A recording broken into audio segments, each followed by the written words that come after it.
Qui vous dit que Peniel, dans tout ce qu'elle a dit, elle n'a pas une part de responsabilité? Oh, moi, c'est un demain, il faut tout notre frère Roger Bak. Ah, tout n'est ni. Moutou a fondi, moutou a bossé dans la forcément dans horizonté. Moutou n'y a son akata, on a tiré le drap de son côté. Parce que supportamment, moi, YouTube t'aimait, le boss de la chaîne t'impose qu'il faut que l'émission ait un caractère polémique. On a vendu ici, tant que ça soit tourné, invité, comment on s'est lien. Si on peut monter à où mais invité, on s'est lien. Mais l'émission on bandat au sac, émission bandat au sac, qui sont celles au bout de 3 jours, on est un mois sérieux. Prochainement, si on s'est bon émission au conseil, si tu déjà ça, invité, on a yamba, on a conseil, on a sur l'émission parce que on est un dia sérieux, tu vois. Et ça a dérangé vraiment ma casse qu'on a vendu ça à tout bongo et puis l'émission c'était parce que le boss a cru que c'était pas des trucs à polémique. Ok, on a vendu et pendant que j'étais concentrée dans mon tournage de la série, je suis tombée enceinte de ma fille, j'ai accouché, donc on a mon année sous pété et puis heureusement pas internet on peut na yebane na pété. Le problème c'est que son année bembété. La minute ma camion sur l'équipe tout autour à matanga de là où elle est, si elle sait qu'elle avait accentuer certains propos ou ce qu'a causé mobile ni makambo pour ça ganga et sabino botika kosala boina kosena mais moi ba changer ngo isati aujourd'hui la patience a payé d'une certaine manière mais ce qui bomonanga mingi boyebinga mingi bo apprécianga c'est parce que j'ai travaillé avec quelqu'un aussi qui était très intelligent qui avait les bonnes questions à poser qui adore ça donc Barési peut-être à tekanga bien quoi hein, par rapport à Bissilence on a les cas Barési à tekanga bien donc ça vous découvrir un mingi c'est par Barési non on peut ça merci la chaîne Moroté parce que c'est pas cette chaîne là qui m'a cherché pour faire des analyses et j'étais pas quelqu'un de connu. Barési a cru en mon intelligence en ma capacité de réfléchir pour répondre et analyser certains trucs et c'est à lui que je dois dire merci donc voilà. Bah ça nzamba on peut pas comme niveau aux terre à terre moko boy na ebité bon nzamba ozaka bandeko application bible ezaka na téléphone beaucoup télécharger yango et ba maté eza nango sur internet na préféré qu'on a fait na ndaku na tangi Matthieu 7:7 na ngai na comprendre na comprendre na tangi ba Jean 3:16 na ngai na comprendre na comprendre na préféré à l'église catholique. Demande il n'a pas fait l'université. Je te jure sur la vie de ma fille. J'ai jamais fait l'université. D'abord Peniel déjà c'est l'âge. Peniel est très jeune, Anne Moukolo Makasité. Et il a gravité à l'Ikamboana. Pas mon 25 ans, cité 26 ans, 27, 21 ans, 30 ans. Peut-être attends. Ah, ça 24, 25 ans. Ouais. Exemple TV qui toque, rien à dire. Abonnez-vous massivement sur Exemple TV. Batou bolinga nada encore comme il y a 100 perruques boy. Faut vous s'abonner. Vous s'abonner à Exemple TV. Ça Exemple TV. Bibo s'abonner belé à la chaîne YouTube. Exemple TV qui toque, rien à dire. Yaya, Toyo comme exemple à suivre, cette fois-ci Exemple TV. Si on voyait exemplaire en autres, non, il y a s'abonner. Exemple télévision, c'est vraiment un exemple à suivre. Il n'y a pas de polémique, il n'y a pas de conneries, il n'y a pas de... C'est vraiment... Il y a dans la lignée, il y a dans la nzela.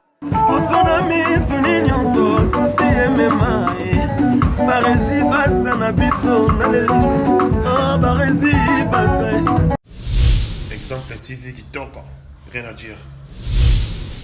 Voilà, bienvenue à tous et à toutes. Je suis Barési Baza, monsieur le journaliste. Très heureux de vous retrouver très nombreux devant vos postes téléviseurs, chers amis internautes, fidèles amis internautes, abonnés de Exemple Télévision. Merci à vous tous qui êtes tellement nombreux à nous suivre devant vos postes téléviseurs de partout où vous êtes en ce net moment. Bonjour, bonsoir mesdames et messieurs.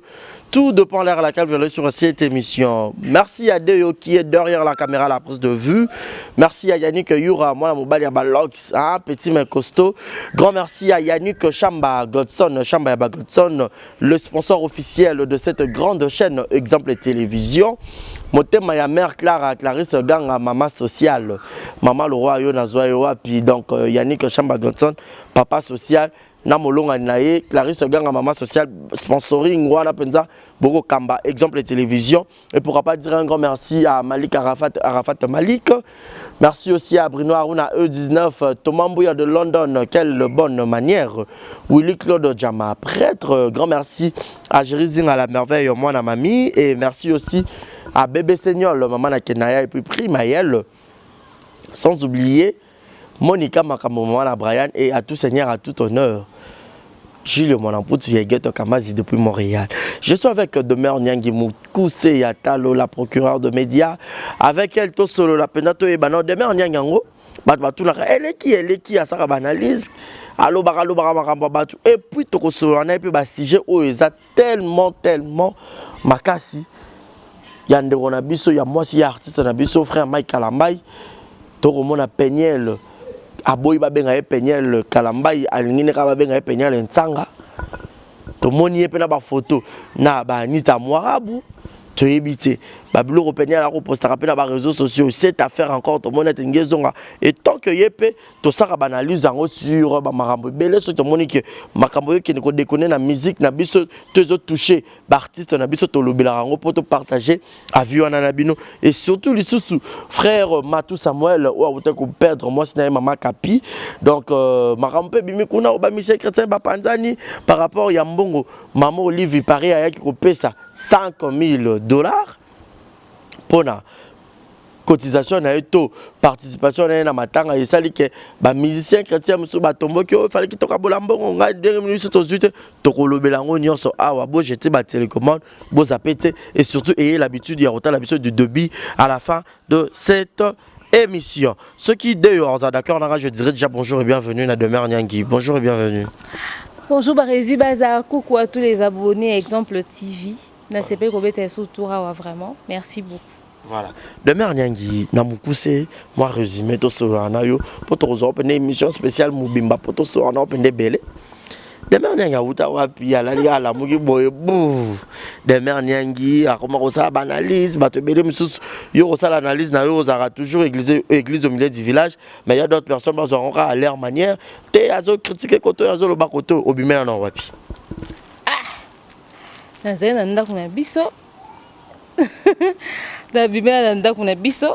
Non, en fait, Demer Nyangi, je faisais déjà des émissions sur YouTube.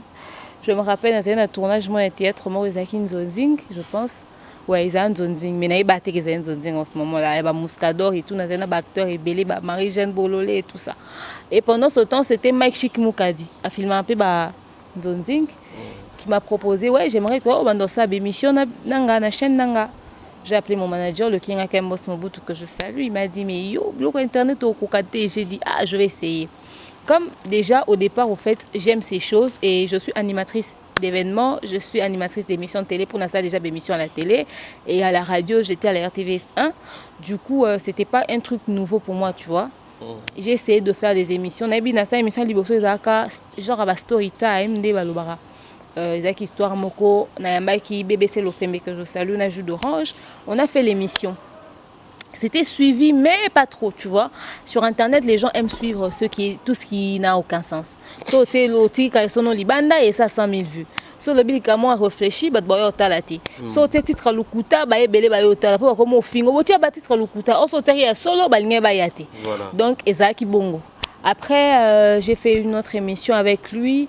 Et puis après, la chaîne Rosaki Karaboebo, je me suis concentrée à autre chose. Comme dans notre travail, puis dans réalisé film, j'étais concentrée sur ça. Après, on a un ami, Longinja, Grafika Pixel. Il voulait que je travaille avec lui dans notre story time, mais pas dans notre solo à bateau pour expliquer tout.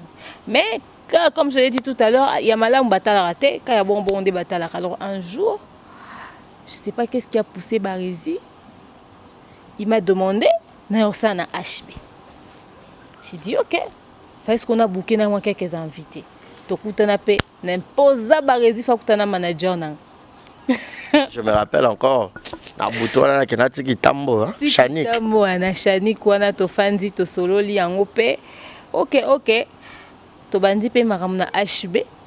Na bandi ba tournage. Non, le bango lelo ça m'a choqué. Vous savez, il faut respecter les journalistes il y a internet. Batambula na saba moui pour nous le invité. Invité mususu là aux autres s'adresser na bateau batala biso na ba chef ya ba chaîne. D'accord.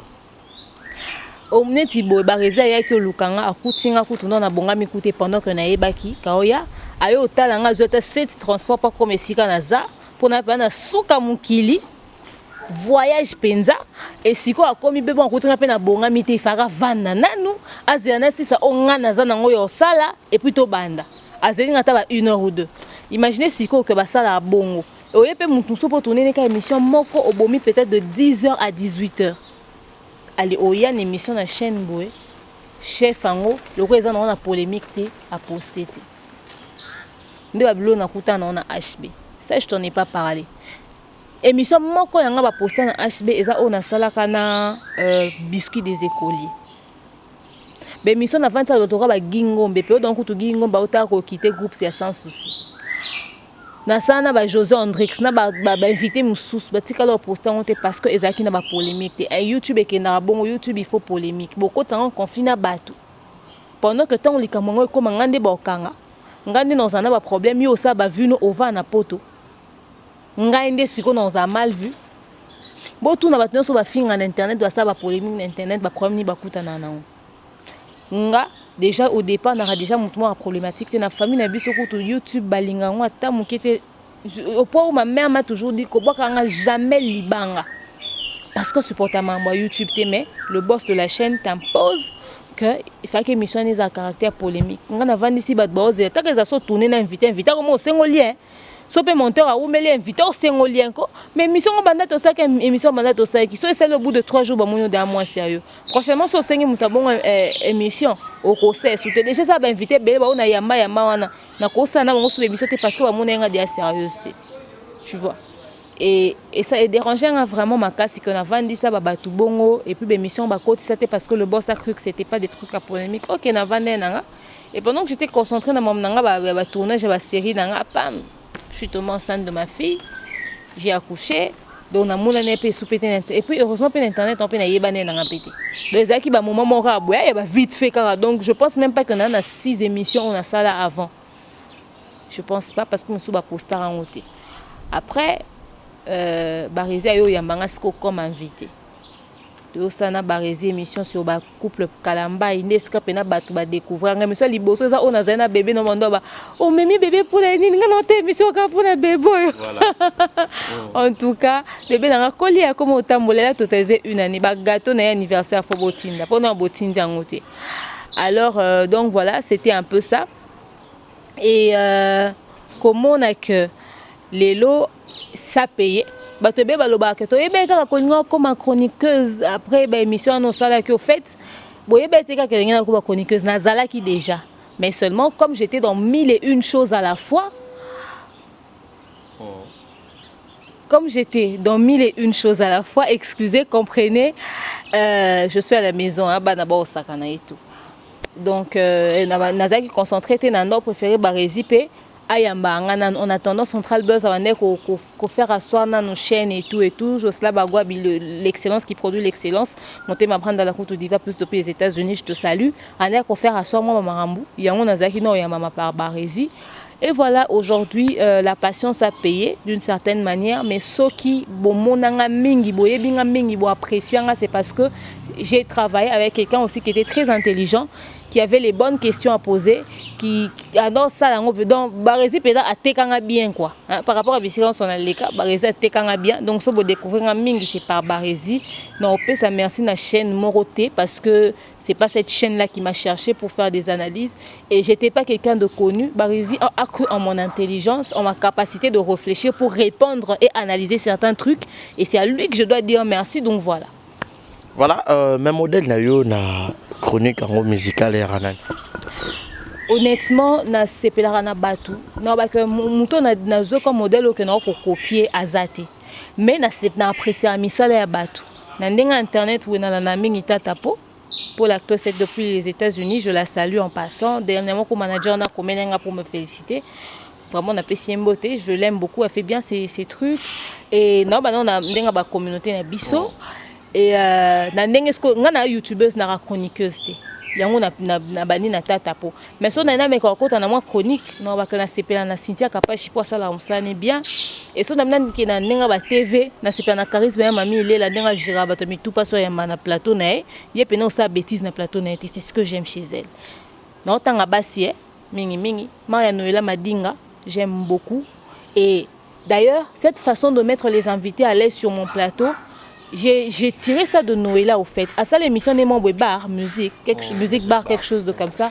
N'est solo, ils appellent les solos. Je me suis dit oui, on n'a pas besoin d'être très sérieux sur le plateau. Mettre les invités à l'aise aussi, c'est une bonne chose. Pour assister à l'émission de musique bar, peut-être y a batté. Je me rappelle que jour on a Zana Farouk Maoumba la Bravo X, na le King Akambos Mobutu.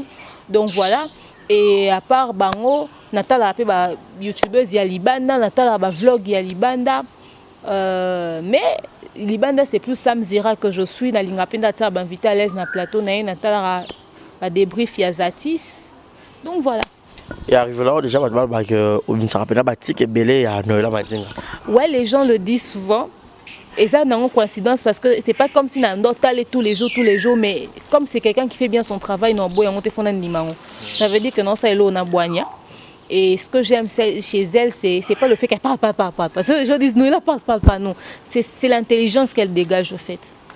C'est le plus important. Et le fait qu'elle est très dynamique, c'est une femme battante, donc voilà. D'abord, aussi ma micro comme youtubeuse en fait youtubeuse ça peut être normal mais yo peut côté moi chronique no beti moi les solo est-ce que demain nyangi alekela on peut dans ma classe to français encore yanda kwa binga pena o s'imposer pour les kamba ifasika ande comme na internet na habité et c'est que ça nga penza likambango mais je vais être honnête avec les gens on a recours à té demain nyangi n'a pas fait l'université je te jure sur la vie de ma fille. J'ai jamais fait l'université. Quand j'ai eu mon diplôme d'État, ma mère n'est pas ici, elle vit ailleurs. Alors, je voulais faire l'INA au fait. Moi, j'ai toujours voulu faire l'INA, étudier l'art dramatique, le cinéma. Ma mère ne voulait pas et tout, elle me disait non et tout. Depuis déjà que j'étais toute petite, je voulais faire la musique et puis je voulais faire aussi... Mais après, j'ai commencé à travailler. J'ai travaillé dans Fosta Massola, MHV. À produire des clips à Kofi Boy et tout ça. J'ai travaillé avec lui sur les castings à film, moi il fallait que la chaîne câblée 3 ans télé sud et tout. Et puis dans un bing dans ma danse, dans un concours de danse. Après, mais pendant ce temps, je suivais des formations chez Ellipse Vision Concept. Là-bas, j'ai appris la réalisation et la mise en scène. J'ai plus suivi des formations pendant 7 ans. J'ai étudié la réalisation et la mise en scène en formation. Et puis à part ça, j'ai étudié j'ai suivi des formations sur le basique GSM et tout ce qui est marketing, publicité, des trucs des entreprises quoi, parce que j'ai travaillé chez Vodacom Congo pendant 3 ans. J'étais au département de télémarketing à la direction générale. Donc voilà, et j'ai travaillé sur ça. J'ai pas eu le temps de faire des études universitaires parce que dans côté d'un monde dans Moussala, dans l'année de formation, donc ben au Lukambon côté déjà. Quand je me suis inscrit à l'INA, j'avais pas eu le temps de commencer les cours na bande Moussala. Et après je me suis inscrit à l'IFASIC, à l'IEC plutôt, na kota na soir. Na IEC Gombe. Quand je me suis inscrit, mon appel c'est un bon on escroquer et décourager déjà. Déjà rien que ça m'a découragé dans tout temps encore à l'université et j'ai jamais regretté ça parce que déjà j'aime pas trop rester là sur place en train de voir un type qui me raconte des choses pendant des heures et des heures. Ça me fatigue, mais les études c'est très important, les enfants il faut étudier. Je regrette peut-être le fait que j'ai pas eu cette ambiance-là universitaire. Oh non, ça TFC, non, ça Nini, tout ça, tu vois. Ce débat-là, non, stress, non, directeur, non, etc. Bon, bah, débat, non, ça, et c'est que ça, en fait. On dit, le pas sérieux. Quand j'ai pas eu le temps de faire ça, c'est ce que peut-être je regrette. Mais après, l'intelligence que j'ai, et outil banda le bas âge. Tu vois, ma classe ou Miki Totanga Gako, ils avaient le sérieux. Dans l'école maternelle, j'ai étudié dans des bonnes écoles où le professeur peut matière au comprendre. Si tu comme en 6e, à ta coûte aussi diplôme d'état dans l'institut littéraire, mon Kengeli à Lemba, au bateau traité école en mais déjà comme la base était très bonne. Littéraire, en fait, mon Kengeli place président actuel à Tangakuna pays. Voilà. Fatia, notre président. Il y a solo, la comme on a président, comme maman 20 ans d'internet, et il y a comme mon président. Il y a solo, on est bête. Oh, bon, maintenant que nous sommes inaugurants. Ah, na mon Kengeli à Lemba. Ok, c'est que nous avons comme 20 ans d'internet. Et Kevin Pandalekechu, mon ami de l'école, n'a Kevin Pandalekechu. Ah bon? Ouais, na 6e, na Jonathan Billard, il a bilarisation de Digital Congo. Na tangana puis petit il m'a dit je te salue toi et madame. Donc voilà. Et après donc voilà, na supena toi ça ba université mais l'école la base que j'ai eu c'était très bon. Tu sais ma mère, elle a été enseignante. Toute sa vie au fait, enfin jusqu'à l'élo couteau à sali sous crèche et sikaza na pays oaza. Je la salue là où elle est. Elle a formé mon Mickey. Ma mère, elle a été enseignante quand elle était à Kinshasa. Enseignante aussi, ma pena créé madame. Moi, madame. Il y a pas Mickey. Maman nanga. Elle a enseignante. Et ce qu'on a dans 2 écoles dans une même journée. Na tour à temps, à 4 une école. Moi, tour à midi, 12h, tant que bêta une école moussous. Tant à 6 na 17h, au zonga. A ebida ko so zonga banda ka lo sokoli uniforme so sokoli au siesta ki au lié. Yesko zelo bimise ba kaebo sa devoir. Sa lecture ma bé. Tara madame, sa lecture ma bé. Comment ma bé? Zama elle était. Il y a tolérable 5e de la classe, na 3e de la classe. Il faut mara première ou deuxième. Au mi-deuxième, on félicite au thé. Au moins niveau nazana maman abisso. C'était ça au fait. Ma mère m'enseignait à la maison. Et puis on considère que j'habitais avec ma mère, j'habitais avec ma grand-mère. Ma grand-mère elle a étudié à Sorbonne, elle a fait les lettres. Ce qu'on absorbe comment attends le français au bas demain au cours ça là-bas jeu. Elle habite juste ici à côté na qu'elle a ce pan. Ba kama na baza so ba na ndako ba kuti koko na biso. Ba tout na ngala koko demeure aza. Demeure, on te cherche. Koko to tout ni mam na lingala répondre en français boneni, tu vois, ça leur dépassait au fait. Et ba tika lo koko na ngala ba lingala te, po biku lingala te. Biso to za ba no mando beta, tu parler lingala fond à genoux. Donc je connais aussi déjà dans ndako. J'ai pas eu le besoin de faire l'université, c'est ce que j'ai appris à la maison, des salades demeure au NASA. Et intelligence, non, moi, sagesse, à mon quête, aux angles, la réalité, ma vie, j'ai traversé peut-être beaucoup de choses dans ma vie. Et Kolisinga, ça m'a mûri. Moi, j'ai pas grandi avec mon père, je le connaissais pas. Je l'ai rencontré, j'avais 22 ans. J'ai grandi qu'avec ma mère. Et toutes ces choses que j'ai rencontrées dans ma vie, et Kolisinga et Komisinga au NASA, il y a un mot peut-être, et ça là, que dans mon avis, dans l'angle moussous. Au Lobé, le Moro est très capital. Routana papa, on a âge à 22 ans. Qu'est-ce qui a fait que beaucoup de papa à 22 ans parce que tu es bien la famille, c'est papa, maman, bana ensemble. Ouais, malheureusement, j'ai pas connu ça directement. Ici, c'est la parcelle familiale chez la grande soeur de ma mère. Ou à Kolisanga, écoute, n'a pas découvert que sa maman n'a quand j'étais en 4e primaire. Parce que tu vois, et quand on a comme dans 4e primaire, on a découvert que c'était pas elle, ma mère. En fait, c'était sa petite soeur Atine de Langa Biloro tout le temps. Maman n'a pas et ma mère n'a pas vendu quand j'étais en 5e primaire. Après, j'ai posé maintenant des questions à ma mère au fait. Qu'est-ce qui se passe au fait? Pourquoi c'est pas elle, ma mère, c'est toi? Et elle m'a dit, tu sauras un jour, tu sauras un jour. Ma mère ne parle pas beaucoup. Bonjour. Après, on a ça devoir. Et la grande soeur de ma mère a dit que la différence était tu vois, bon. Et j'ai pas connu mon père, je savais pas pourquoi. Après, maman Abisso à Lobaraté. Elle est partie là où elle vit, en Afrique du Sud. J'étais en 2e secondaire. Ça va faire genre 14 ans qu'elle est partie. Et le jour où elle est partie, elle m'a pas dit qu'elle voyageait. Hein. Elle voyage demain, elle m'a dit ça aujourd'hui à 20h. Elle m'a dit, je voyage demain, je pars en Afrique du Sud. Tu dois rester bien avec tout le monde parce que je t'appellerai, tu vas me rejoindre. J'ai juste dit, ok. Ça m'a pas du tout choquée parce qu'on n'était pas aussi très copines parce qu'elle parlait pas. Mais tu vois, Moutso a une blessure intérieure, moroboye, aux attitudes moroboye. Mais ma mère m'a très bien élevée. Les temps que j'ai passé avec elle, elle m'a très bien élevée. À l'accent, car il y a bien, car au tanga, car aux poli, car aux bien abattu. Et quand j'ai eu mon diplôme d'état, c'est quand la grande soeur de ma mère a vendu Singa, Ando Betea Masula Papa. Tu sais, ta mère t'a eu quand elle était très jeune. Elle t'a eu avec ton père quand elle était très jeune. Ton père était plus âgé qu'elle. Elle t'a eu. Après, tu as un diplôme d'état. Et puis après, elle s'est séparée de ton père quand seulement elle était enceinte. Parce que Azaki moi namukie moi kobenda na wana tu vois des à l'époque Azaki soki moi na zanzemi faut pas que ticket pas parents et pas mobile. Alors on l'a laissé ma mère dans la famille de mon père mais mon grand-père n'était pas trop d'accord avec l'idée. Et quand seulement moi commence à zemna bela tant qu'à belika maman va récupérer. Et bazongi ça qui quand elle a accouché on a appelé mon père, il est venu à Pessinga pe ba komonyo sora ndenge zalaka, il a reconnu l'enfant, il est reparti. Mon grand-père lui a dit ça c'est 2 semaines. Tu vois. Maintenant, les gens avaient peur de mon grand-père. Mon grand-père, à l'époque, il était genre numéro... Ma grand-mère, elle est toujours en vie comme mobile. Parce qu'à l'époque, elle genre numéro... Mobile, Thomas.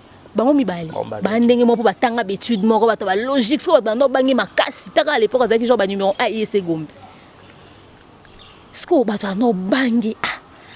il avait eu peur. À mon avis, à Banga Bando Kokoyate. Et puis, et où me pété directement, on m'a déplacé. Batindi maman n'a pas de nanga. Et c'est resté comme ça. Et ma mère voulait pas. Moi, tout ça, problème. Le jour où j'ai rencontré mon père, il voulait m'expliquer au fait ce qui s'était passé pour me dire que c'était pas ma faute. Je savais que c'était pas sa faute parce que la famille de ma mère, un débat bombanga. Je vais juste te dire, bon, délire, je n'étais pas là. Je sais pas ce qui s'est passé. Vous avez fait vos trucs, vous avez fait vos trucs. Moi, j'ai vu mon époque, je te connais, c'est le plus important. Et lesquels est-il? Ah, maintenant, s'attendre que tous en a discussion, moi, sérieuse, n'est-ce pas ça,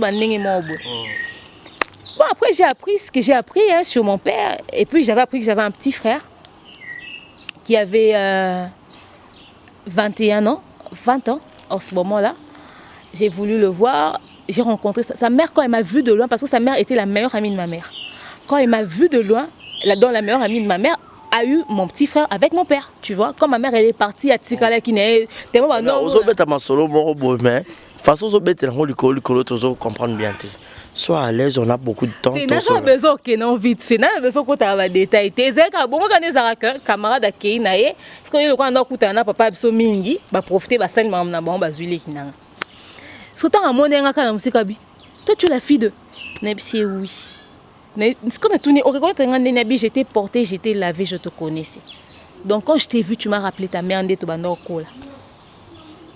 Ah ça m'avait choqué, ça m'avait bouleversé au fait et voilà. Après, j'ai pas vu mon frère ce jour-là. Nakima Moussala pendant 2 jours pour le petit frère nanga parce que sa maman n'avait jamais dit à son fils qu'il avait une grande sœur. Ah non, mon attend d'expliquer ma maman ndeni.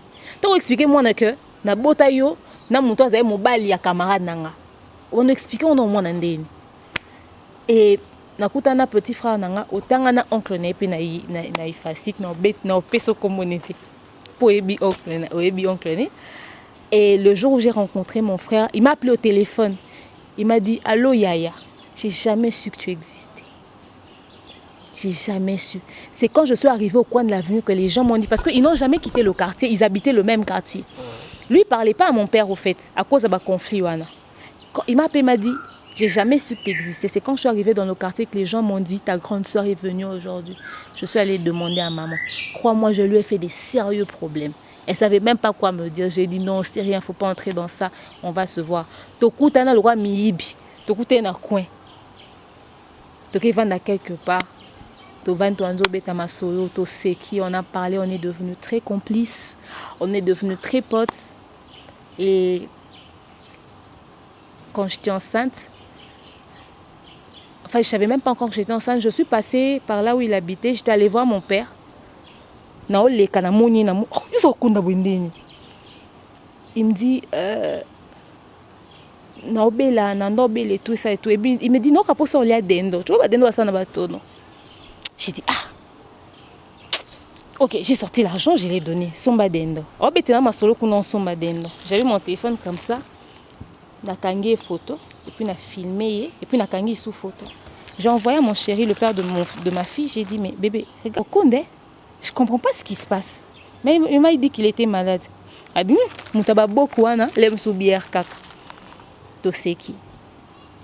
je suis arrivée là où j'étais allée voir la soeur de mon père. J'ai dit, mais j'ai vu l'enfant, il a maigri bien. D'ailleurs, il a rencontré ton père dernièrement à Kabeli, papa Abinombon. Et puis, c'est papa, j'ai fait un truc parce que dans sa installation électrique, tu vois, il était ingénieur en électricité. Alors il a vu papa, il a dit à papa, Naza Mbong, on a auto sa cop, Nanga Zoambong, il a donné à papa l'argent. Papa lui a dit, oh, pourquoi tu m'offres ton argent? Il a dit, parce que j'ai envie de t'offrir l'argent. Il a donné à papa, papa a juste pris comme ça. Il y a un papa, tu vois, généralement c'est ça. Et c'était le jour de l'anniversaire de Kabila. L'année passée, j'étais enceinte, j'avais une grossesse de 4 mois, je n'avais pas encore annoncé à la famille. J'ai travaillé avec un ami de mon père, un pire petit de mon père, chez Vodacom. Maintenant, la liste de diffusion de Natine a un message pour envoyer dans WhatsApp. J'envoie, j'ai dit, l'anniversaire à Kabila, vous souhaitez Nini. Il me répond, mes sincères condoléances. J'ai dit, pardon. Il dit, ouais, mes sincères condoléances. Ah, t'es pas au courant pour Enoch? Eh, Barési. Ça, c'est...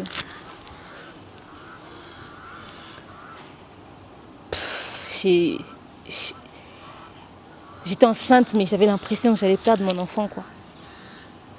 Je l'ai appelé, j'ai dit vieux, qu'est-ce qui se passe? Enoch à quoi? Oh non, on dirait que Obéla, j'ai dit vieux, mon soko Obéla, ça mes condoléances. Oh, on est habité, mais quand on a bien papa état, on a bien bande qu'on sur papa état. Donc, quand on a téléphone pour bien expliquer ngati. Oh, petit frère n'a pas qui ça faisait 2 jours passés. Donc, à Coxy 26 ans, les lois, à Coxy 25 ans, les lois Koufi lobby. Pour en juin année, on a Coxy 26 ans à Samabel. J'ai connu mon petit frère, celui qui venait après moi, que pendant 3 ans. J'ai jamais digéré ça. Je te dis, j'appelle mon chéri, j'ai dit, je ne sais pas ce qui se passe, envoie-moi l'argent par un PSANA sur ma crédit parce que je dois payer. Qu'est-ce qu'il y a? Je lui ai dit, on me dit que Enoch est mort. Il me dit non, on ne t'a pas dit ça, c'est faux. J'ai dit c'est vrai. Il m'a dit non, dis-moi ce qu'on t'a dit exactement. Je lui ai dit, il m'a dit peut-être qu'il s'est trompé. Na Facebook, na beti comment oncle né au botangane na ifasik. Na beti comment oncle né, na moni a commis, a tes photos, a publié photo, a commis. Ah, Barési. Na kweya na mabele na bosani ke na zemi na debité so na sokola etote na lati na okota na parcelle ba papa batu nyonso ba moninga ba pensi ba ma misu ba otala ngabo lorsqu'on a les lunettes fumées na comme na posé bon question moko leki na nga ku findengeni c'était la pagaille ba hôtel ma ba okimanga parce que les gens savaient pas quoi me dire au fait. Donc c'est au fait ça demeure, c'est ça mon histoire. C'est une partie de mon histoire pour dire que ce que j'ai traversé dans ma vie a fait de moi ce que je suis aujourd'hui. Na kota na parcelle ya maman ya leki nanga na kuti bat bavai na matanga na se bat bot atalinga chi mutu na se bat batuni ni na bi c'est la grande sœur d'Enoch bat ba ebete que j'existe. Ayebi nani ayebi si akomi andeni na zana bébé c'est l'ofembe que je salue avant di peme nanga na otala batu boy. Barizina lela lekina lokwa mupaya. Na tuna tosa matanga wapi obasanga awa kaka. Na mituna na yana batu ndeni. Na zeju na okita kuna na yana ba camarade na tova na ba kiti nga kufia lekina na vana mabelete. Pour ovana ndeni oze pa batu na vana kiti. Mon seul frère. Na zana donc ma mère a eu un enfant, il a 7 ans 8 ans, tu vois. Et celui wa mukolo na zani, moi na moko papa nanga, papa nga yiwana. Parce que le plus petit était décédé en 93. Donc, on a un boina kiti. Je crois que bimi na na moi chapelle ardente wana et nabi ta cercle moulé lek na za moulé o kuto mo nanda kwa mukuse. Nabi yanganda la liwana. Donc le jour de l'enterrement, j'ai dit à mes amis, j'ai dit bon aider ngana sata tour à cercueil parce que na comme pemé na cercueil té. Mais là, il y a un empêché comme appelle la cercueil, il y a un empêché. Bon par rapport aux bandos hommes paya tonen. Premièrement na zema paya. Ça c'est pas faux. Nengena komana vanda na pembeni. Fama na mumba ba benga te, mutaye benga maman ya petit frère nanga. Ce qui m'a fait mal c'était au fait le jour où moi je suis venue la voir pour lui demander mon frère est où parce que je le connaissais pas. A memanga na parcelle mo boy. Singa chez moi c'est ici que j'habite. Na vukuta na papa moi ouais singa c'est mon papa, tu vois. Alors ton frère a yeba quitté le temps na sur la neige, j'avais compris. Mais le jour, quand mon petit frère est décédé, parce que mon père n'a jamais vu le corps de mon petit frère, famille à maman n'est pas boyaki, tu vois. Et j'étais là au centre, je devais aller, namando qui m'attend à Nangamoko, sans famille à papa. Pour famille à papa, tika là au m'attend à petit frère nangati, à cause de la conflit nabaon, c'était normal. Mais le temps grand-mère nanga, maman et papa, na papa ba bisingato qui réunion moko. Chez l'un des frères de la maman de mon père, enfin du papa de mon père, donc c'est un grand-père, tout solo là, ou bata nenini, ataba ok matanga te mais ba pesa parce que ils ont moins d'inda koufit. Il faut pesa biloko mususu, de ba pesa ka ba couverture tout ça. Moi dans mon état, personne ne savait que j'attendais famille, mais dans mon état je pouvais pas aller comme ça. Mais comme papa insistait qui, papa pas un problème attention et tout, on a un problème à santé, fakina kende kaka.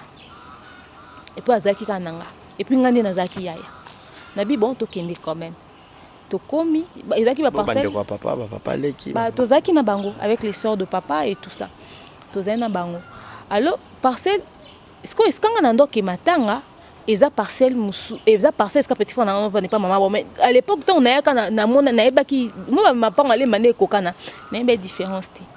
Donc ok, si quoi pas oncle moi papa tokoti nanda kunatali c'était le papa que la maman de mon frère m'avait présenté qui c'était son père.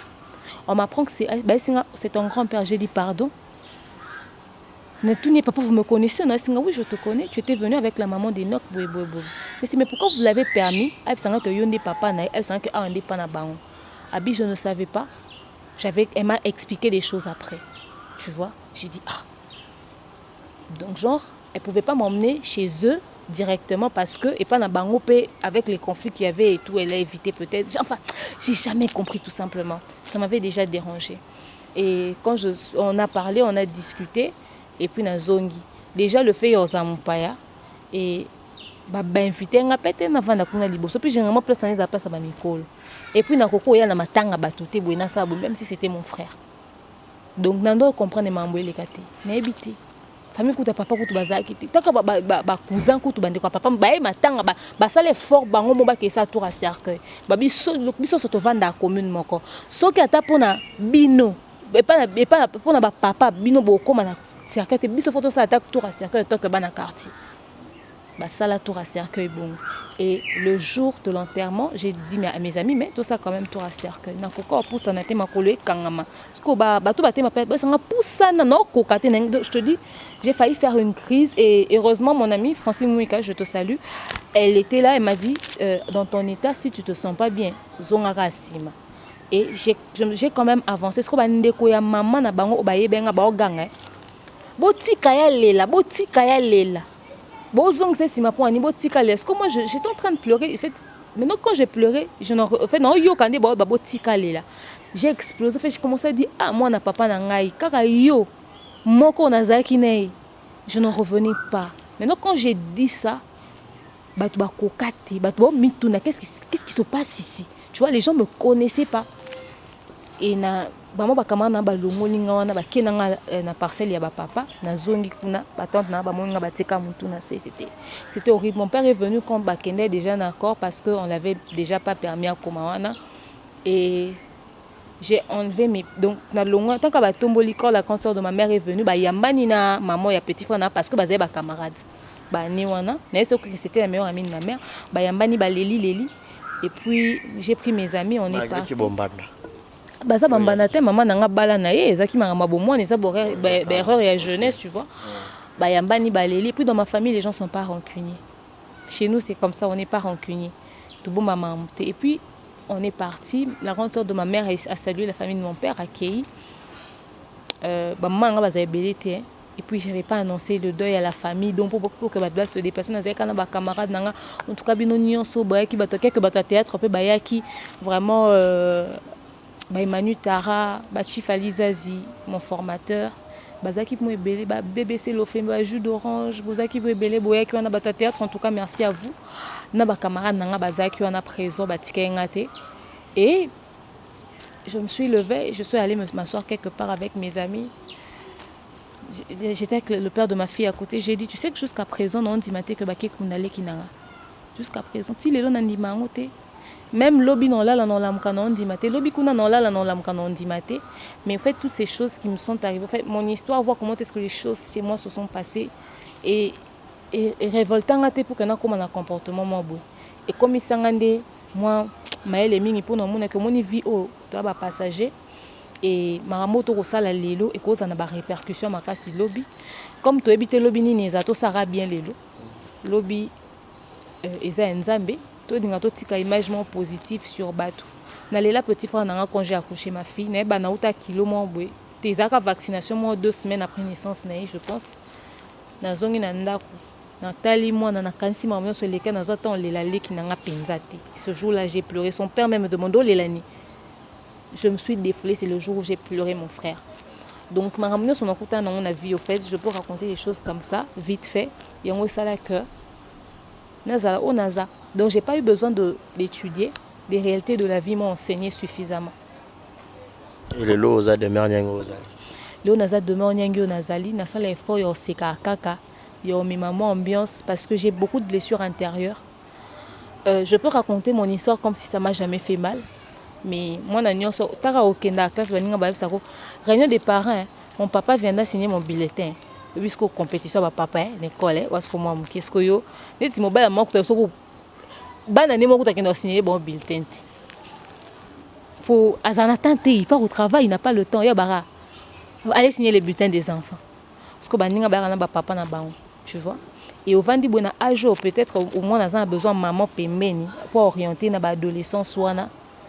Ou éviter au s'en prendre ou se comporter ndenge nini tout ça les garçons qui te draguent à gauche et à droite ko beba penga na vanda na koko na biso. Ko ka ça ke na usana tonga zonga na poko. Kadeta ba mama biso akenda université azonga na poko. Na tikala ngamo na otikasa na zongi ngamo. So na beba te anzambe barezi. So na beba te za moi conseil à 2 heures d'état maman so ndo pesa nga vite fait. Donc, en fait, c'est parce que je connaissais, j'avais une idée sur mon histoire et on me permettait que je mette ma barrière mon beau.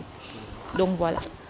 Donc voilà, donc on a une petite parenthèse. Au fond là, il y a l'histoire, il y a de Merniang métro. Il y a la deuxième version pour photo sur le bébé.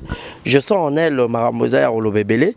Mais vu que tout ça, si j'ai pas bébé par rapport à ma analyser, il faut tout cela. Mais du côté. Déjà, pour nous le bac. Au moins, batu batala abiso, ba mon abiso na image morbo. Mutu mso ko kanisa que yo sala maman pour ça peut-être plaisir na batu. Be ba kanisa na sala ba analyse pour yo ya la kisanini. Que ya yebi mingi. Ya pesa ba leçon de morale.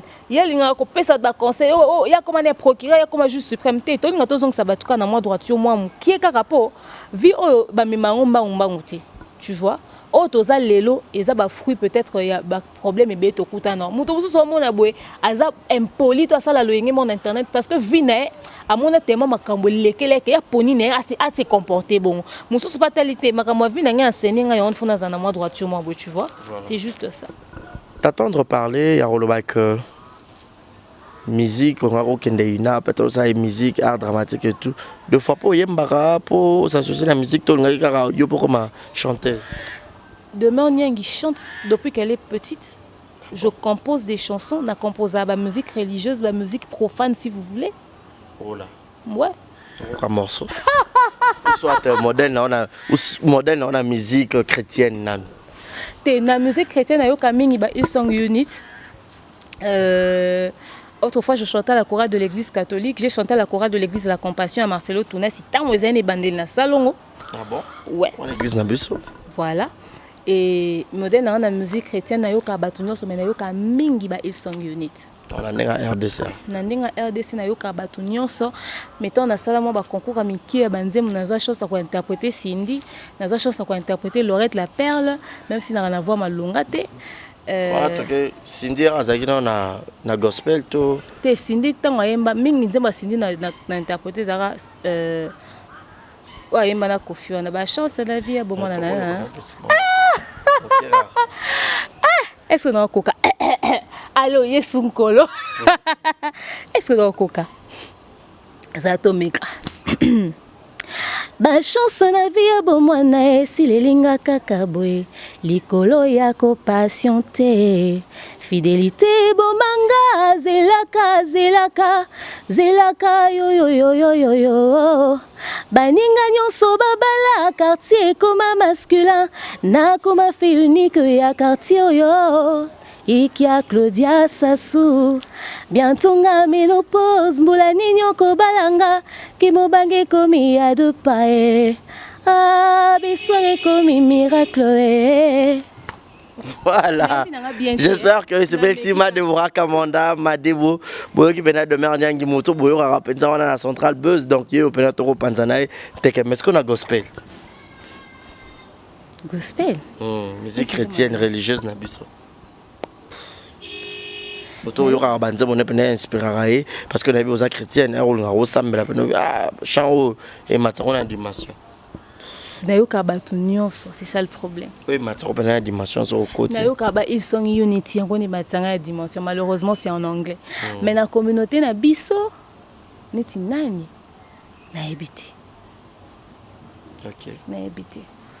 Voilà, merci beaucoup. On est avec moi parenthèse par rapport il y a de Merniang Malolo Maloris la congolaise, je te salue. Pourquoi pas penser aussi au couple d'Ake Kanza Motema ya Jina wa Jina Mona Yolo Mona Dallas Passeport Rouge et Jules Zamunda Motema ya Jules Awelo en direct de Nat.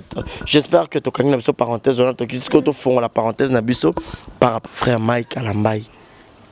Mais tout le monde net makambo ko zonga zonga na réseaux sociaux. Babenga Peniel kuna Kalambay. Oh non. Ne m'appelez pas Kalambay.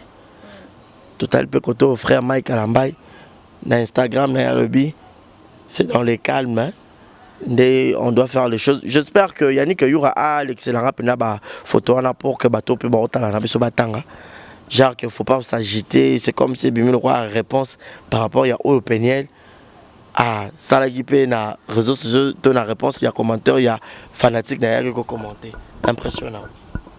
D'abord, Peniel déjà c'est l'âge. Peniel est très jeune. Ane mukolo makasité. Et yé azo gravité à l'ikamwana te. Pas moni non 25 ans koki cité, 26 ans, 27, 21 ans koki 30 ans te. Peut-être attends. Ah ça 24, 25 ans. Ouais. Anna a 24 ans. Et c'est l'âge, tu vois. Et yo on dirait Eza est donc Azaï moi sa star. Donc on me maman bongo, on me dit Kardashian, on me télé-réalité. Donc il y a nous à réaliser nos mamans belleté. Donc je comprends par ses réactions. Anna a raison yo boya combat Kalambai pour akabo na mobile. Mais divorce c'est un nom prononcé. Mais moi je pense que par respect pour les enfants Kalambai oya mima qui n'a pas beaucoup. Na photo ana fa ki pa akomer la page mbote ko page mbote ndé poster ki on fa pas comme la bango wana fa ka comme la bango en privé. Bonjour la page bo poster nga mingi na sepelaka nango, mais par respect pour moi, je sais que j'ai des enfants Kalamba avec moi, mais par respect pour moi on préfère bo benganga na kombo na parce que nga na papa bana nanga on n'est plus ensemble, tout simplement parce que au fait frère Mike Kalamba a ses défauts, c'est vrai, mais il refuse d'être au cœur de l'actualité avec cette histoire de divorce. Il sait qu'on est des adultes, on a déjà compris que elles sont ensemble. Mais il refuse quand il dit que Nabo Nangaï Koloba, vérité, comprenez, ma voix elle est un tout petit peu cassée. Nabo Nanga Koloba, Makambu concernant couple Nanga. C'est pas parce qu'il n'a pas à dire. Vous pensez que Moutoua Fundi Moutaliboso il a raison. Qui vous dit que Peniel dans tout ce qu'elle a dit, elle n'a pas une part de responsabilité. Oh, Moutoua Senga, demain, il faut tout notre frère Roger Baka. Ah, tout n'est nini. Moutoua Fundi Moutaliboso a forcément raison. Moutounio sur la carte, on a tiré le drap de son côté. Frère Mike Kalamba a zoboani au Lubama Moussous, mais Peniel a zoné au l'acception au effort que Alingi n'est soumamba, il y a comme Anati. Elle a raison, mais il y avait des manières de faire. Il y avait des manières de faire. On a pas comment on peut s'abattre conseil sur comment gérer une rupture ou bien comment se remettre après une rupture. Déjà, Peniel, yo peut sa conseil à Nate. Yo mo gérer rupture no mabe. Ouais, c'est absolument. Qu'est-ce que vous avez fait comment on a les réseaux sociaux? Conseil en Pierre Bissot. À gérer rupture, on est non vivant rupture, non. Donc on a monité pour une Peniel à repérer ça de conseil.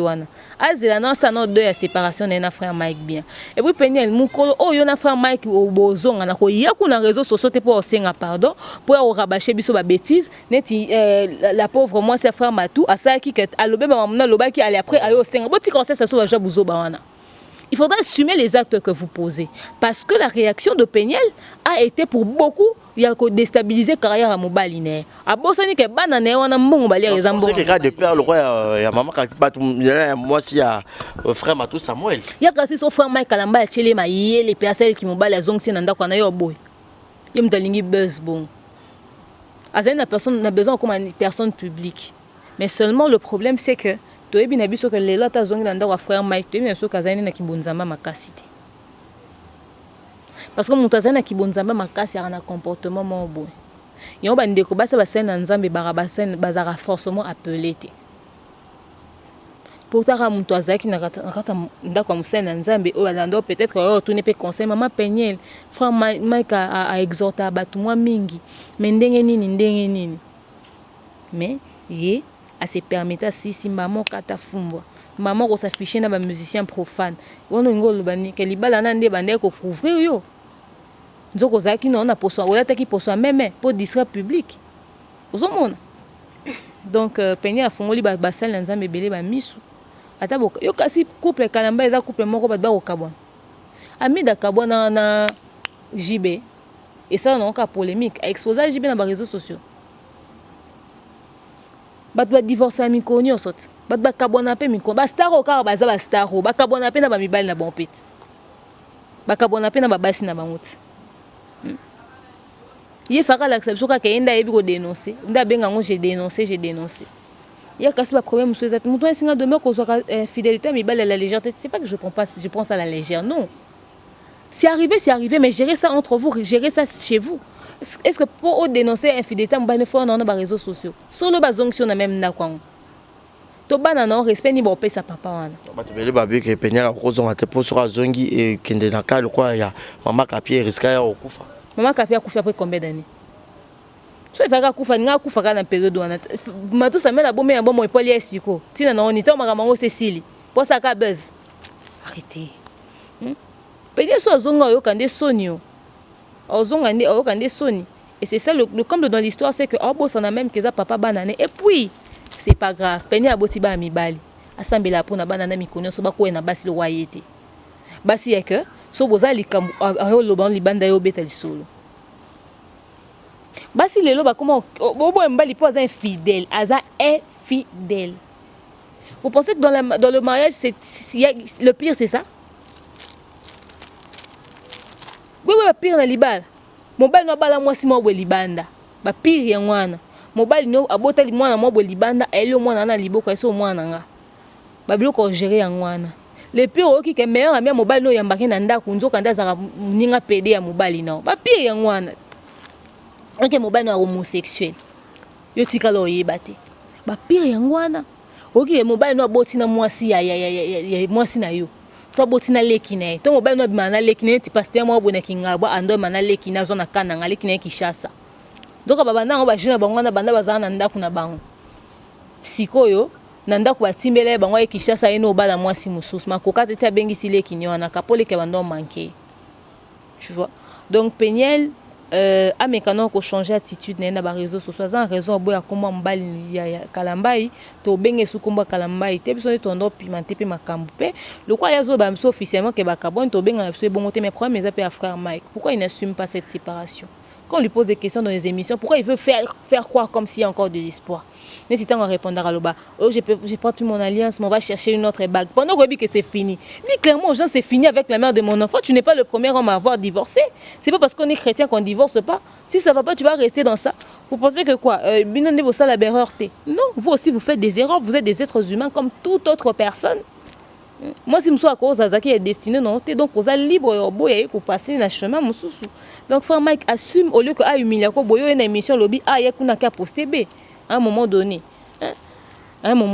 c'est vrai que c'est frère Mike a couvrir couple na bango qui a comment nous couvrir c'est couvrir yo peut exposer n'enzo exposer c'est tout moi je sais j'ai quand même une idée sur beaucoup de choses, beaucoup de vérités, mais je ne veux pas entrer dans ce terrain-là pour le bilan parce que tu as l'ingate. Tu vois, peu importe où peu importe l'information à soi. Je fais partie des personnes qui respectent la vie privée des gens. On a analyse sur les réseaux sociaux. On les a privés dans côté na quantité. Attends na mona qui ont besoin na salaire ou na noyo lobangote parce qu'il faut respecter la vie privée des gens. J'ai aussi une histoire, j'ai aussi une vie. Je m'attendrai à ce que ceux qui le kamnangé batba gérant pe bon. Tu vois, où est sur les réseaux sociaux, sur les réseaux sociaux, tu es lobaté. Ma bé à Peniel, Azapé en partie responsable, na Oyo, et les cas dans couple, ma bé n'ende, à l'ingobimson de Aza sans tâche. Pour te dire peut-être qu'il va être calme, parce que ça qui t'en a qu'il y a peu ça va se mettre qui n'est, mais il n'a pas plastique. N'habité, et c'est la question. Tout le monde doit épingler Babylone Moussous. Aza sûr qu'il y a un sans tâche. Comportement affiché dans les réseaux sociaux. Assure que son problème est à contacter belle famille ne peut pas régler. Pour déjà nous yo maman exposant non banana comment est-ce qu'on exposer bébé na yo a utobota mais même pas na une année to le polé dans les réseaux sociaux. Pour quel kiff, pour quel délire. Elle a beaucoup de choses qu'on peut lui reprocher. Elle n'est pas parfaite alors qu'elle arrête de vouloir faire genre sur les réseaux sociaux. Non. Et à cause d'elle, pas jouana neti, ma sola banakin, et finga banawana, et puis ça banana ba combo, et qu'il y a un tout petit peu na ba clash. Or, qu'on protège nos bana, on se concentrer dans na bana. Y a baby blues né, et Zaki Kakefa qui a exposé mon bain dans les réseaux sociaux. Elle n'a pas encore fait le deuil de son couple. À se concentrer dans na bana, c'est le plus important. Voilà, donc pour ne pas tomber sous comme le couple, il y a frère Matou Samuel pour battre qui va bien, c'est que ça on est un mission chrétien, on va dans la banque à Bongo, basia Batou pour pas maltraiter Bango et puis par après bah roboma Bango m'a belé. Ah, bon fois Batou ça va t'abomber moi ciné. Vraiment. Iwe ezaka na maboko Non, parce que pour moi c'est déjà Bima exposa mobali qui azaka na bakisi azaka na magie et tout. Mondimi ke ninga zana kisi wana ya zonga kana kata ndako ngo. Na ebite c'est quand voutement ngo zaya makasi. Po sika yebi ke moto eza au vivre te zonga kuna poani. Après ako senga pardon mon rebete libako. Le problème c'est que baso na ne bembete. Na minuto bakamno sur l'équipe tout autour à matanga na de là où elle est, si elle sait qu'elle avait accentué certains propos ou ce qu'a causé mobile ni makambo pour ça ganga et sabino botika kosala boina kosenanga. Mais moi ba changer ngo ezate. Yango to ye Babylone to salelo. To réclame comme na biso na ndenge na biso. Tu vois? Gai na rolo baté que frère Matou Samenda bomi basi ne nyonso bakufi parce que na preuve na ngoti. Iye na nzambe na ye. Et bon ata bomi ba. Yenda otika libanga. Non. Liwe eza na docteur a lobby que moi ça m'a tout ça m'a kufa pour ma foutre les cas na mutemati. Siko. To zo ka ta version médecin. Bon bino mo wana mo intérêt moi sina za munene. Bon non moi intérêt zaki déjà vers obésité. Siko. Non, batike loko wana. Moi je suis pas n'habité na mutema na en tout cas na zo ngo bongote. Voilà, devant nous, tout qui malem ben a chité donc deyo. Alors ça racine, j'ai un service c'est l'agence bien sûr. Ils ont à Paris, aux besoin d'un conteneur, d'un colis, d'un carton, surtout dans la période de ma fête Oyo, ils ont à Istanbul, na Turquie, ils ont presque partout numéros affichés, on a benga, aux détails tout. C'est l'agence bien sûr et comme en toute sécurité. Là je vois papa Jano na Pessimbote en direct de quelque part. Mais sinon par rapport il y a Makilelo et Bimi qui va musicien chrétien ba panzani par rapport ya mbongo oh maman liva yaki kopé ça frère Matou Samuel participation na ye ndenge maman liva zakana ba artiste mais comme ko bota nungu te faki pe ba pesa biso pe AMCC ba tomboki kuna un mot par rapport ya situation Ba sale pe bongo ba nungu ka honnête ba tomboki yanga na okamo ndenge pe na fiye penda makasi makapa ba pesi ya matanga eza ya bango te déjà ba na droit tomboka te Matou Samuel en dehors ba contribution ba doit pesi il a dépensé aussi non ou a dépensé on a obaeli on et permettre katika pena bana maboko récupérer encore tika pe maboko pamba te ils ont matanga ils ont appartenir na association ya ba musiciens religieux à moins que ezake mbongo ba pesa ki pona organisation ya matanga mais ce qui organisation c'est ça ma que sili enveloppe anetikali ya muto akufeli c'est simple bon panzana poane et puis bon on peut ba musicien chrétien bon on se retrouver dans matanga frère Matou Samuel c'est une partie. Il y avait seulement une partie basée on a sauté unité pesa rapete kotan ouais on des mingi ba ancien succès ndi bazale wana ba new camera on a moni ba ngota na moni ba Deborah Lukalu te na we ba Manda Malela te na moni ba El George te na otanga ba batasika ba basi na peut-être ya mibali El George peut-être na moni Chacha Linda Kansi te na moni ba Sœur Trina Fukia ou te Pasteur Moïse en sa qualité de mission na moni te namoni Rachel Anieme te namoni femme Kalamba te na otanga bino pe namoni de na mwana te omoni couple bulo bakuna bayaki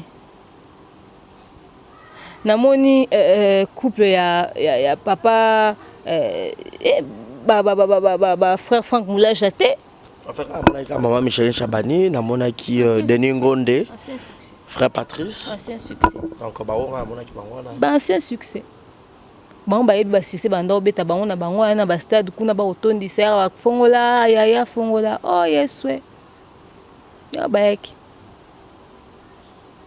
donc voilà ba ndeko la musique religieuse pe bo mekape au sangana ba to asika bo kutana pena ba mpaka wana bango nde ba binisa bino na l'église ba alléluia papa donc beaucoup tana pena bango mutakufeli bo monanité c'était très visible c'était très remarquable quoi.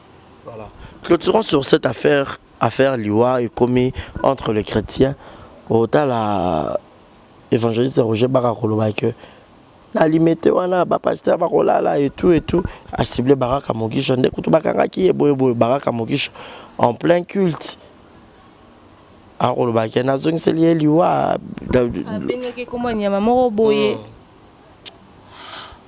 ba sena nzamba on peut ba comme na niveau aux terre moko boye na ebité bon nzamba ngozaka bandeko application ya Bible ezaka na téléphone beaucoup télécharger yango et ba maté eza nango sur internet na préféré kuna fana na ndaku na tangi Matthieu 7:7 na ngai na comprendre na comprendre na tangi ba Jean 3:16 na ngai na comprendre na comprendre na préféré à l'église catholique Pour ase na nzambe ba ko fingisa biso tongo medi pourquoi mais à niveau moko incroyable. Papa nani comment nani papa baraka kutute papa na biso évangéliste Roger Baka ne barate bonzamba ngoso ezaka bongo moni bible o ezaka couteau à double tranchant et puis toute prophétie peut faut analyser bolingi tellement ko mona ba vision sur bato ba propre vie na bino ba vision bozolango bobetela biso lisolo te o nzamba lobaki na yo po na yo moko nanu eza wapi bino mo pende bozoluka ba conflit faut yeba pende nini opesa pe mutu sangwango soki nzamba lobaki na ke baraka okufa c'est ton frère pourquoi tu pars pas le voir faut venir dire ça à la télé c'est quoi ça comme c'est quelle manière de faire na ba musicien profane ba plus unique bino bongola saka ke bon bazala lokuta bino ndi ya solo bito pe toko motia bino pe doute na préféré na église la compassion pasteur Marcelo Tounesi na bandango banda na zaya mwa mukie nazokola nazoka na gate église na préféré pour église au moins kaka balingaka ke bango baleka kaka baninga bazaka lokuta bango ndi bana bosolo pasteur Baraka Mogisho pe na mona ke pe bon enfin na habité nga déjà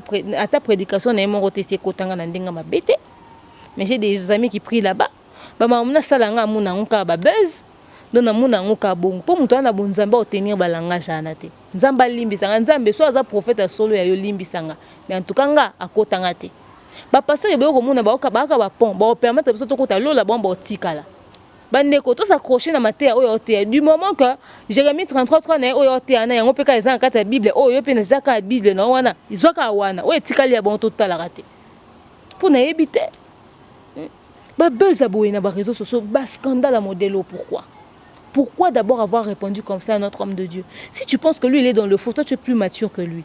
Réponds-lui autrement. Réagis autrement. Il y a mon écran, moi, il n'y a pas de télé, il n'y a pas de télé. Il y a un bakanga qui est à Brazzaville. Il y a un bakanga qui est à Brazzaville. Bozomon. C'est quelle façon de faire? Pasteur Marcelo Tounesi, si va finir si vous avez aventuré, on a Facebook, type moi, poster le baka mamabé sur le pasteur Marcelo Tounesi, Roland Dalo. Likola ba comportement ba Joël Francis ba Roland Dalo ba fingama. Roland Dalo fingami likola pasteur comme on est nan. Wa utako ba linga bas Lord Lombo. Lord Lombo c'est un bon pasteur, il prêche très bien. Mais à cause de bani na sali on a ba pasteur Roland Dalo ba fingami ba pasteur Atom Swana Nyos. Tu vois? À cause de certains comportements de certains hommes de Dieu, au fin de réseaux sociaux, il faudrait que les gens changent.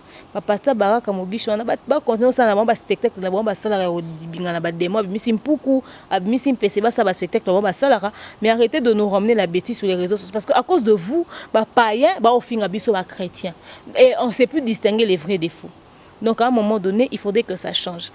Na monaki lobaki que maman Olive pour nanini a okunda kaka. Matanga ya ba artiste ya Rosia Kendete ya batu mususu akenda te aza kunde bembe ngazo comprendre batute elle fait ce qu'elle peut et c'est comme temero sunga sunga ezo peut-être comme temero pousser à sunga a oke kuna bo forcer te bo l'accès bateau ya au soutenir te c'est là où son cœur l'envoie. Vous-même vous connaissez les climats qu'il y avait. Vous pensez que si elle était partie au deuil de Rossi on allait la recevoir?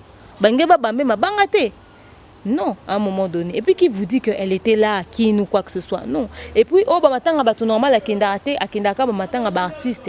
Soka ke matanga mutu normal lelo et comme que un so banoke benga ke puis ba artiste pe bazara peut-être un tout petit peu délaissé. Ba na ba pe na ba moya malonga te.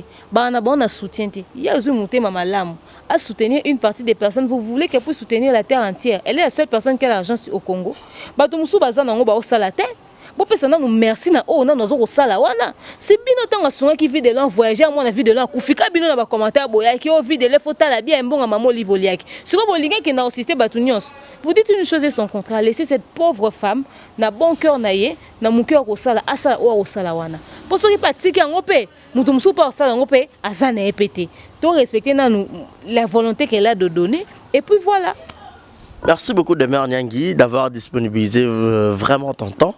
Tu consommes pendant mingi donc chose à te faire tu consommes pour niveau za musica na zora mbamo poto kende to comme na biso na suka. En gros, ba tout balandio ba ko retenir comme leçon pour na mukula lelo. Auto retenir pour la leçon c'est que chacun a son histoire, chacun a sa vie. Si des problèmes que tu as rencontrés dans ta propre vie ne t'a pas servi de leçon, assume les choix de la vie que tu fais. et kozara bien na bato c'est le plus important. Kola kola mukeza habitude te. Na mukili onde toza bobiso soto baleki nzela. Tala muninga akufaki kuna bakundi après babosa na bon papa no kuta botio soka kufi bolele mikonyo sote. Combien bakenda otaka basibisika bakunda ba parents na banti lelo. Pona mona kana vu to baleki nzela. To sala na ka bolamu, to sala na ka bien. To négliger mi amitié au toara na ngoti. Moi diplôme d'état era très important.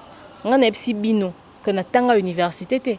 Mais na diplôme d'état, j'ai travaillé pendant 3 ans dans une entreprise de télécommunication, on a licencié dans un département télémarketing. Parce que en dehors il y a diplôme dans la salle des diplômes d'état dans la salle interview. Ba moné que maïe là qui bomotuza.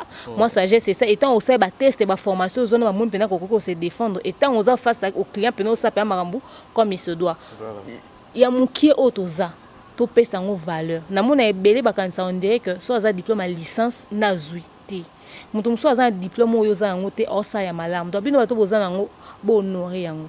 Et to lingana kaka, c'est le message que je peux passer à tout le monde et la vie est tellement courte, to se soutenir, to zara bien. Donc voilà. Voilà quelques dédicaces. Grand merci à vous qui m'aimez beaucoup, ba maman Nana Chaoum, ba maman Ada Bougati, ma Mimi Myriam Orete, je te salue, ba maman Nana Bodouga, boza tellement et Belema Deborah Kamanda. Je t'aime tellement, maman, tellement. Donc, on a fait Bino Sombo, la grande famille de la demeure, Team Tonton Chose depuis Canada et surtout Bruno Aruna E19, na Malik Arafat, vraiment. On a fait si bon beauté. Nous t'en sonné tout à l'heure, Chamba Godson. Voilà, on a fait si beauté.